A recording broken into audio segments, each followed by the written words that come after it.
الحمد لله حمدا كثيرا طيبا مباركا فيه كما يحب ربنا أن يحمد وينبغي له.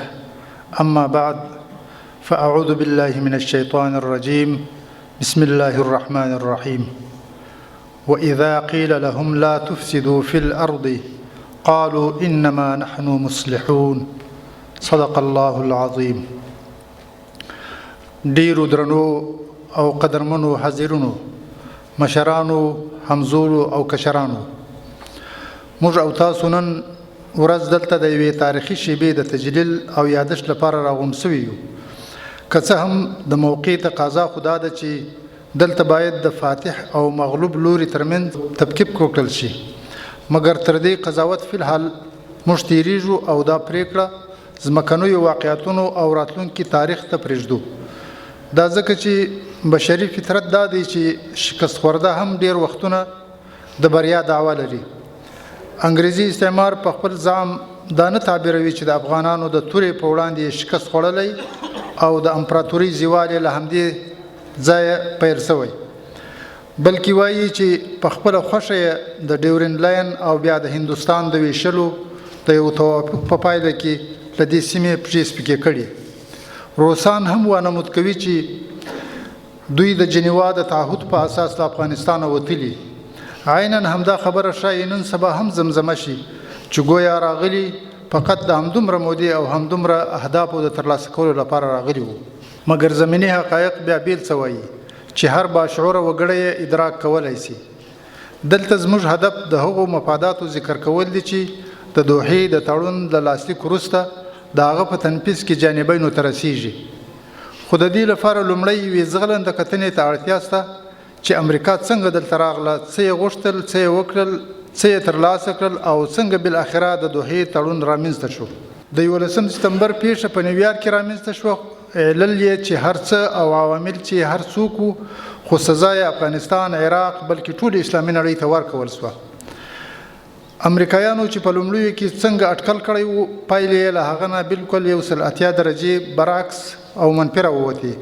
څومره مالي، ځاني او سیاسي زیان چې امریکا د افغانستان په جګړه کې لیدلی، ښایي د دوی د راتلونکو نسلونو لپاره د تاریخي شکستونو یو نمونه جوړه شي.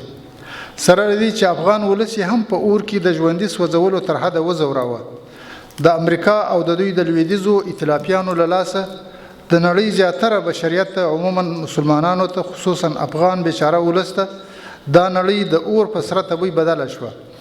21مه پیړۍ پر هغوی په داسې حال کې رادبره شوه چې امریکا فقط اټم بم نه دی ورباندې کارولی، نور یې تر هغه لاندې د مور پلار په نامه نیمه اټمي او فورس بمونه او نور هر ډول بیولوژیکي او کیمیاوي وسلې ورباندې وکارولې. د اوبو پر ځای د انساني وینو ویالې وبهولې. سوکالۍ او آرامي ترې ولوټله. د وطن پالنې احساس لرونکي انسانان یې د ګوانتانامو غوندې وحشي جزیرو کې بند کړل. د ازادۍ ورکولو پر ځای ځینې وګړي د زور، زر او ډالر په مټ وپلورل، تر ننه د غلامانو په څیر کار ترې اخلي او د خپلو خلکو پر ضد یې جنګوي. خلاصه دا چې د وخت استعمارګران هم ظلم کوي، وحشت کوي، یرغل کوي، د نورو خپلواکي له منځه وړي، عزت او کرامت یې لوټوي، بشري حقونه تر پښو لاندې کوي، مالی استثمار کوي، وژنې او ربړونې کوي، خو له دې هر څه سره سره ځان عادل او منصف هم ګڼي. هوښیاران وایي په ظالمانو کې تر ټولو بدترین ظالم هغه انسان دی چې له ظلم کولو سره سره ځان بیا هم عادل، منصف او مظلوم ورته ښکاري. لکه قرآن کریم چې یې ښه تصویر وړاندې کړی: وإذا قيل لهم لا تفسدوا في الأرض قالوا إنما نحن مصلحون. کله چې دوی ته وویل چې فساد مه کوئ، دوی وایي موږ خو تر هر چا مصلحین یو.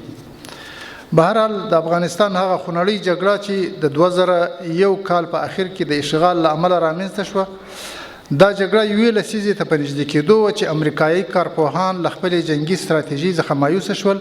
هڅې یې پیل کړې تر څو د اسلامي امارت له لوري همیشه وړاندیز شوې فارمولې مذاکراتو ته مراجعه وکړي او په دې توګه له ناګټونکي جنګ نه داسې ځان خلاص کړي چې ورسره یې نړیوال وجاهت هم یوه اندازه خوندي وي. ظاهره خبره ده چې داسې یو کامیاب اپشن دوی فقط د مذاکراتو پر میز موندلی سوای. له همدې ځایه وه چې د 1.5 کال اوږدې مودې خو کامیابو خبرو اترو په پایله کې د امریکا او اسلامي امارت ترمنځ د دوحې تړون په نامه د اشغال د خاتمې توافقنامه لاسلیک شوه. دا چې دا توافق د جانبینو مخصوصا د امریکایي جانب لپاره څومره بدیهي ګټې لري په دې کې خو هیڅ شک نشته. نه ورڅخه انکار کېدای شي چې د جنگ پر ځای مسأله په خبرو حل کېږي. امریکایان او ائتلافیان بیرته خپلو وطنونو ته ستنېږي، د مرګ له صحنې ځان باسي، هم خپل ژوند ژغوري او هم له هغه بشري جنایاتو لاس اخلي چې د بېګناه افغان ولس په قتل عام سره یې دا 20 کاله ترسره کول. دا راز له بې شمېره جنګي مصارفو او د وسایلو له بېخرته استهلاک څخه خپل هیوادونه ساتي. دا خو هغه بدیهي ګټې دي چې انکار ورڅخه ناممکن دي، مګر هغه عمده او سترې ګټې چې امریکایانو د نظامي تیري په اراده، د یرغل په ابتدا او بیا د اشغال په دوام کې غوښتل ترلاسه کړي، طبیعي ده چې هغه به له لاسه ورکوي. اما یو ښه بدیل یې موندلی شي، خو فقط د دوحې د تړون د تنفیذ له لارې، نه د جګړې او اشغال د دوام له طریقه. امریکا چې په پټو سترګو پر افغانستان برید کاوه، هیڅ ډول سازش او نرمي یې نه منله. ښکاره خبره ده چې د دوی ستراتیژیک استعماري اهداف ډیر اوچت ول، د ترلاسه کولو لپاره حالات هم مساعد ورته برېښېدل، ځکه چې د برید لپاره یو پلمه په لاس ورغلې وه، که څه هم کمزورې بهانه وه، او د طالبانو حکومت ډیر کمزواکه ورته ښکارېده. لہذا د افغانستان په اشغال کې د هغوی تقریبا نیمه اسیا مستعمره کولای شوای. د نیمه اسیا ولکه کول ظاهره خبره ده چې د امریکا د واک غځونې او زبرځواکۍ لپاره سره لاسه وروړنه وه، خو له عواقبو یې دومره ناسنجیده و چې د امریکایي کارپوهانو له اوسني ندامت نه څرګندېږي چې دوی که دا جګړه د نیمې لسیزې لپاره هم متصوره کړې وای، ممکن هیڅ برید یې نه وای کړی. خو اوس دوی 2 لسیزې په جګړه کې داسې ښکېل پاتې شول چې هیڅ تصور یې نه کاوه. مالی او ځاني تلفات یې دومره وګالل چې د دوی خپلې ادارې په اړه داسې وایي. د مثال په ډول د امریکا د ټیکس یا ګمرکي محصولاتو د ادارې یو راپور وایي چې هغه امریکا چې یو وخت یې په پرله پسې توګه په هره یوه ثانیه کې $250 ګټل، ولې اوس یې د ګټې پر ځای زیان ته مخه کړې. د جګړې له کبله د هرې ثانیې په تېرېدو $211 مالی زیان ورته رسیږي، ځکه چې د دوی په وینا د امریکا د جنگ د هرې ورځې پوځي مصارف له 25 نه تر 28 میلیونه ډالرو پورې رسیږي، چې په 2 لسیزو کې دومره لوی مصارف خورا ملا ماتونکي ثابتېدای شي. د الجزیرې د 2014 کال د یو راپور په اساس په 1.5 لسیزه کې د امریکایي یرغل له لاسه په افغانستان، عراق او نورو سیمو کې 600,000 پوځي او ملکي وګړي طلب شوي دي. تر 7 میلیونه زیات وګړي مهاجرت او بېکورۍ ته اړ شوي، او په همدې موده کې امریکا ته تر $14 ټریلیونه مالی زیان رسېدلی. نو د دې ټولو تخمیني او سرسري احصایو ته په کتو سړی دې نتیجې ته رسېدای شي چې امریکایي واکمنو ډېره ناسنجیده پرېکړه کړې وه چې پر اسلامي نړۍ خصوصا پر افغانستان یوه ناروا جګړه پیل کړه. داسې یو بې هدفه او ناکامه جګړه چې اوس دوی پخپله په دې باور دي چې هېڅکله به د ګټلو خوب رښتیا نه شي. لکه څنګه چې مو یادونه وکړه چې اوس امریکایي واکمن پخپله هم پر خپله پرېکړه ندامت ښیي. د بیلګې په توګه به یوه وړه خبره درته ذکر کړم. د 2019 کال د مۍ په میاشت کې د امریکا د کانګرس 2 غړي چې انګریزي نومونه یې داسې دي، والټر بي جونز او جون ګرام انډي، د کانګرس د ودانۍ پر مخ د تصویرونو یو اوږد لیست راوځړوه. په دې لیست کې 558 وژل شوي سمندري پوځیانو عکسونه وو. دا تقریبا ټول د یوې سیمې یعنې یوې ولسوالۍ خلک وو. د کومې ولسوالۍ چې د کانګرس د دغه غړی والټر جونز هم اوسېدونکی وو، او دا پوځیان ټول د افغانستان او عراق په جګړه کې وژل شوي وو.